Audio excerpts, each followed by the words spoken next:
Hey there, welcome back to CMTEQ channel. So you're looking at an example IoT application running on an ESP8266. The data you see on the screen here, I'm able to access them remotely, far away from the house. So remotely, I can connect to that server and have access to the data being uploaded by the ESP to the MQTT server. This is all possible because of the MQTT server. This is why MQTT is one of the most important protocol used in IoT application. So if you don't have access to a cloud MQTT server or a local server running on a Raspberry Pi, like in this case here, well, don't worry, you can also start testing locally by creating your own MQTT broker using an ESP8266 device or ESP32 device. This is why in this tutorial, I'll show you how you can turn this ESP8266 device into a simple MQTT server that you can use to start testing your IoT application. So without any further ado, let's get started. Great. Now, assuming that you've got VS Code running and you've got the platform IO extension installed, so I'm going to click on open. Then we're going to create a new project. You can give your project a name. I'm naming my server ESP8266 MQTT server. I'm going to select the board, and the board is Espressif 826612E. The framework will be Arduino, and I'm going to say finish. We're going to store it on the default location. Great. Once your project is done generating, let's go ahead and open the source file, and we can close the source file here. We're only interested to this particular source file.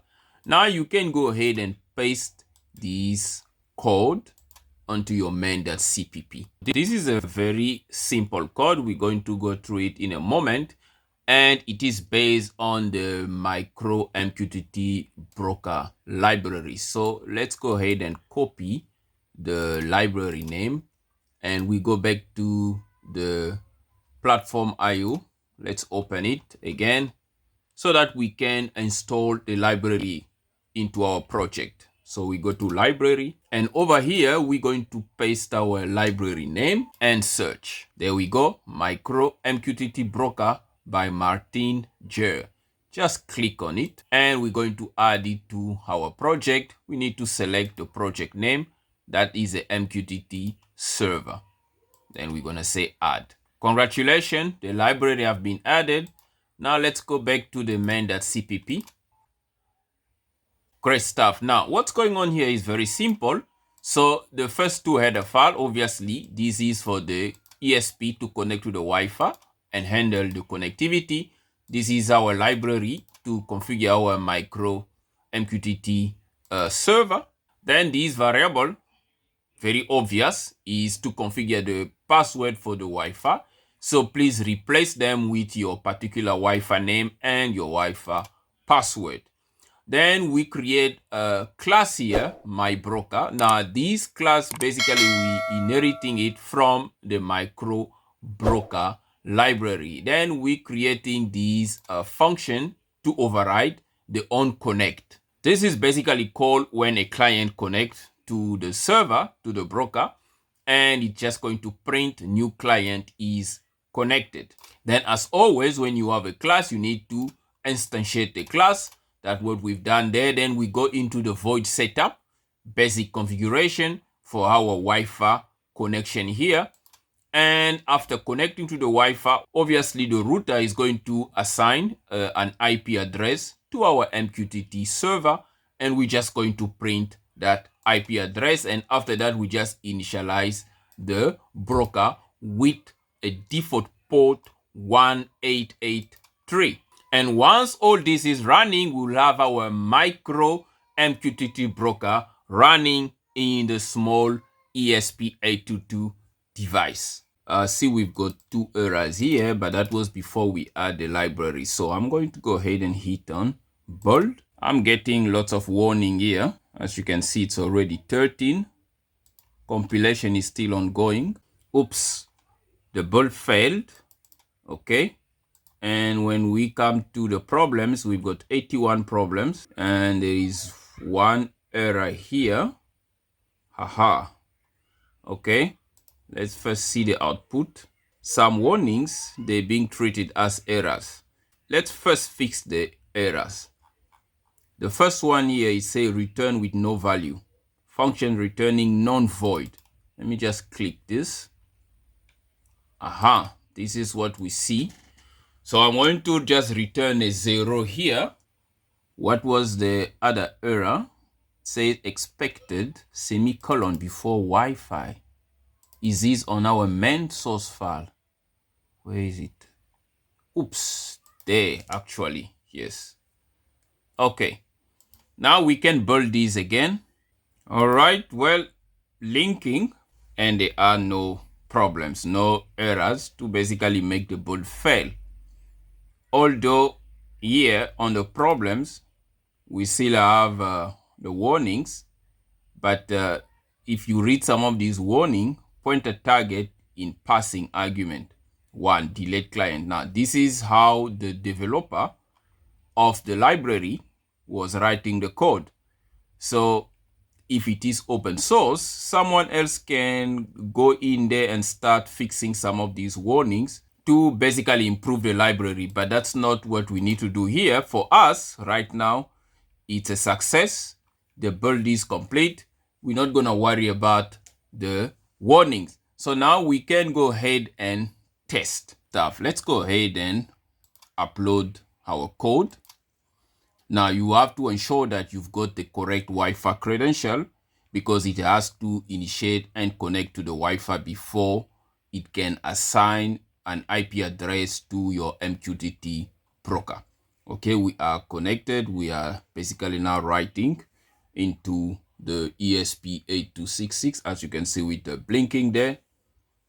Okay, writing completed. Now if we go on the serial monitor, we start monitoring the port here, we should be able to get the IP address of the broker. Let's restart this.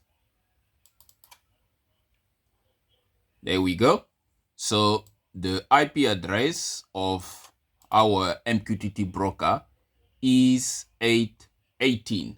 So to test this, I'm going to open this particular application, MQTT Explorer, and I'm going to create a new connection here.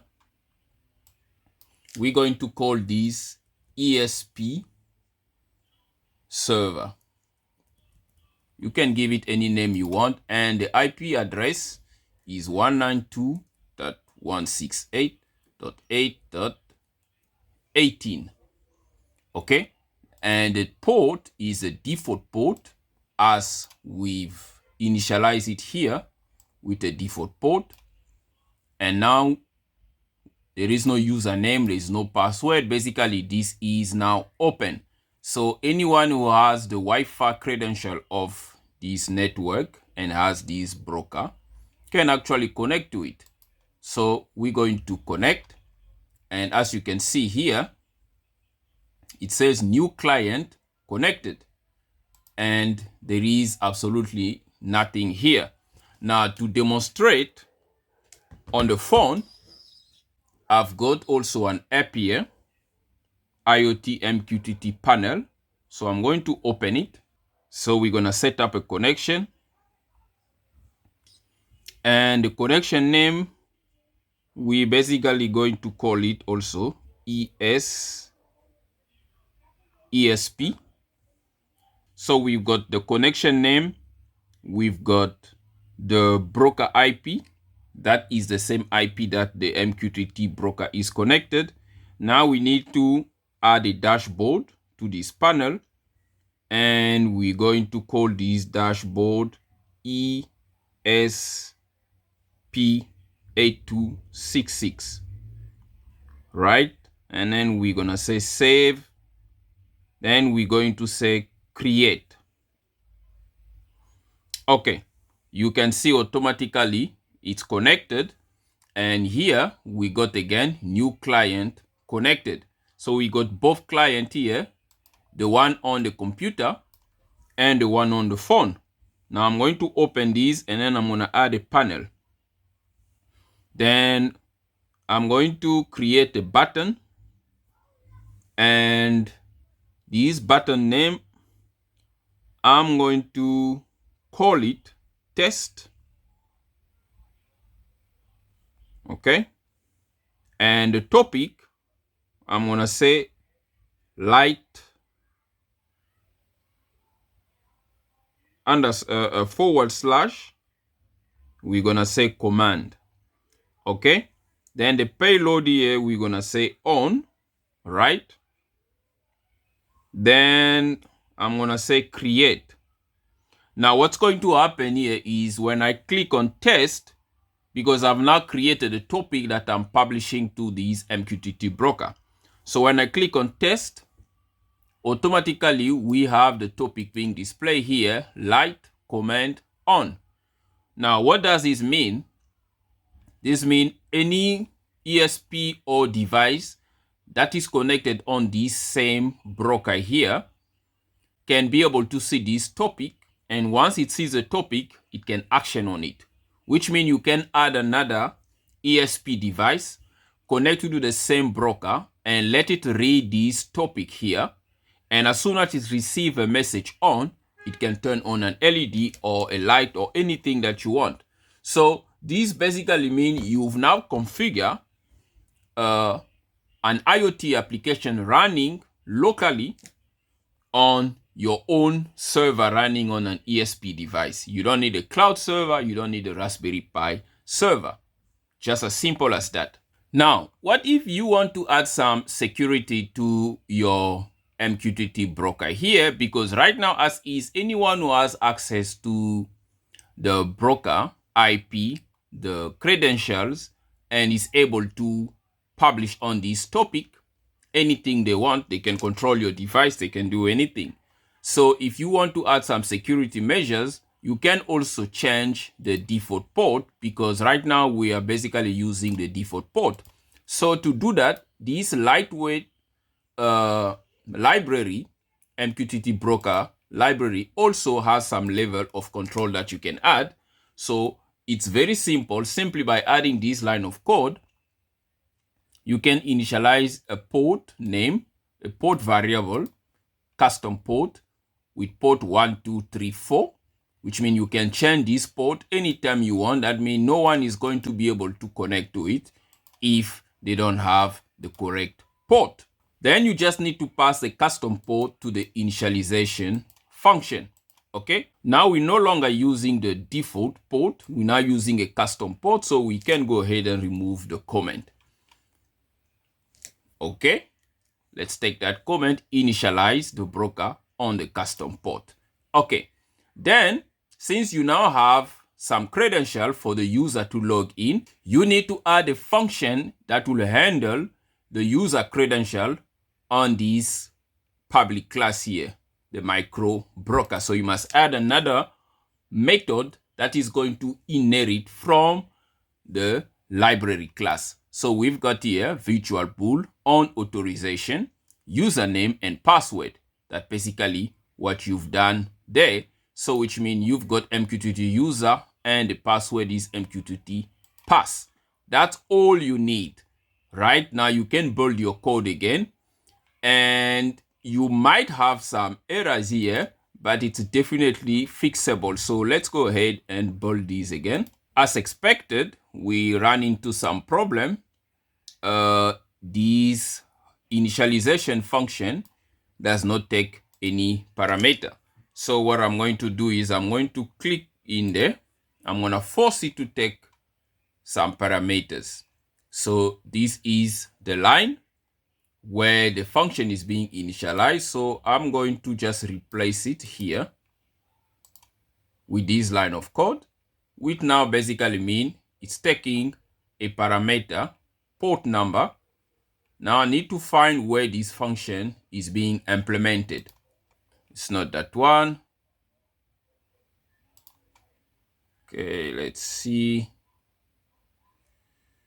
Let's see this line. Okay, that is basically the same line. There is an implementation somewhere. Okay, if you cannot see an implementation, just build your code again. It will show you where the implementation is. Okay, as you can see, there is the implementation. So to go where the implementation is, let's go ahead and just click on this line here. Okay, so we're coming into this class here, and we see the initialization function. This is where we've basically added the line. Okay, we cannot have a double semicolon there. Okay, there it fails again, and we've got a new line of code of error here. That's where the problem is after we've passed a parameter into the function prototype. So I'm going to now click here, and we're going to land in this source file here, right, from the header file where the function prototype was initialized. Now we are into the source file. We need to find where that function is called. There is my broker init. There we go. So we need to pass the same parameter that is for this parameter underscore port number. So I'm going to pass the same parameter there and paste. Something like this. Now I can save this and close the source file, the header file, and now we're going to build this again. So we're basically modifying the library because it's been already copied into our source file here. It's now local. It's no longer online. It's open source. So obviously we can do with it what we want to do with it. So we are able to modify it. Now we give it a go again on the build. But now after we pass some credential to the broker, this connection is going to be disconnected because the broker is going to reject an open connection. Okay, so our build is successful. So now let's go ahead and upload this again. Now hopefully this is still going to be the same broker IP. If the IP is changed, basically the router assigned a new IP, then we will just have to go ahead and change the IP address, and this time around with a new port and a new broker credentials. Oops, we've got a connection problem here. COM port 15. Let me just see what's going on here. It is COM port 15. Oh, we need to close this. We need to close this. That's very important. Okay, let's upload again because the COM port was open because we were streaming the serial data to basically monitor the port. By the way, if you find this tutorial useful, please make sure you give it a thumbs up and subscribe to CMTEQ channel. That will be highly appreciated. I thank you so much for the support. Okay, now we are uploading. Great stuff. Upload completed. Now we're going to go ahead and test the application with a new credential. So to do that, let's go back to the serial monitor, and we need to start monitoring this port again, COM15. Okay, let's reset the device. Once it connects to the Wi-Fi, it will give us the broker IP. Okay, we're still using the same IP address. Okay, so let's now go ahead and attempt to connect. We now know that we're still using the same IP address, but we know that the port was changed. Now, when we try to connect, it doesn't want to connect. Disconnected. The same thing is going on here with the application on the phone. It cannot connect to the server. So now we're going to change the port to 1234. And let's connect. Still not connecting. And let's now add a username. It's admin. and the password is 00000 4 times, and then we can connect. Oops, there it's connect, because we've now passed the correct parameter, which is the correct port, the username, and the password. Now we can connect to our MQTT broker. Now let's confirm that we can also connect with the phone. I'm going to go back here, all connection. Now I need to configure this dashboard, so I must edit it, as you can see here. So I'm going to change the port to 1234, and I must pass it the password, credential, and the username, admin, and password is 0000. Okay, then we can connect. Can it connect? It says fail to connect. Let's see. Still failing to connect, but the computer is able to connect. Let's go back. Edit. Oops, it's 1234. 1234. You see, if you use an incorrect port, it's not going to connect. You must use a correct port, even though you have a correct username and password, but the fact that the port is wrong, it won't be able to connect. So we save, we connect again. There we have our connection, as you can see. Now I go back in my panel and I can send now a test again, and boom, I get light command on. As you can see here, every time I press it, there's going to be a new stream that's going to pop up, as you can see there. So these are all the data being streamed. Now the connection between the controller and the phone are being managed by the server being run on the ESP. So this is how you can have your own local IP. Now, please make sure you configure it correctly, set it up, let it run, because on the next tutorial, we're going to test a simple IoT application, because at this point, you can even test this application by using this as a server, disconnecting this application from the Raspberry Pi server and porting it into this ESP server. You're still going to basically achieve the same thing. Although there are limitations, this is lightweight, but this will get you going for some simple IoT application. And when you are ready to go big, you can get yourself a cloud server or a big local server, a computer or a Raspberry Pi. So that is it, guys, for this tutorial. I hope you found it useful.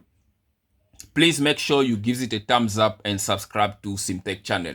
And also remember, if you have an IoT project or any embedded system project and you want assistance from CMTEQ channel, you are more than welcome to join the channel membership, and I will provide you the support that you need for your particular project. Until next time, cheers.